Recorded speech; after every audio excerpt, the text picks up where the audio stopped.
Butter paneer చేశాను ఈరోజు. అబ్బా! సూపర్‌గా ఉంది. ఎలా చేసిందో చూసేద్దామా? టమాటాలు 4 ఏసుకోండి. కొంచెం కొత్తిమీర, అలానే అల్లము, తెల్లవాయలు, కారము, ధనియాల పొడి, కొంచెం కొత్తిమీర కాడలేసుకోండి. అలానే కొంచెం ఆయిల్, బటర్ ఏసుకొని పన్నీర్‌ని ఓన్లీ పన్నీర్ క్యూబ్స్‌లాగా కట్ చేసుకొని, కొంచెం కారం ఏసుకొని మంచిగా కొంచెం లైట్‌గా ఫ్రై చేసుకోండి.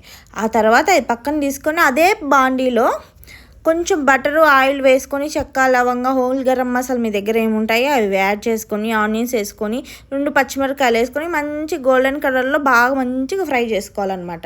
తర్వాత కొంచెం పసుపు, కొంచెం కారం, కొంచెం లైట్‌గా ధనియాల పొడి వేస్తే మంచి కలర్ వస్తుంది.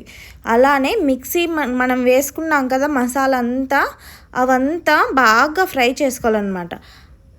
ఫ్రై చేసుకొని కొంచెం సాల్టు, కొంచెం వాటర్ వేసుకొని, కొంచెం చక్కెర వేసుకోండి. ఎందుకంటే మనం టమాటాలు చాలా వేసాం కాబట్టి ఆ పులుపు అనేది మనకి అంతా తగలదనమాట. పులుపు అనేది ఉండదు ఎక్కువ. తర్వాత కొంచెం కస్తూరి మేతి వేసుకోండి, ఫ్రెష్ క్రీమ్ వేసుకోండి. బాగా ఉడికించుకొని దించుకోండి.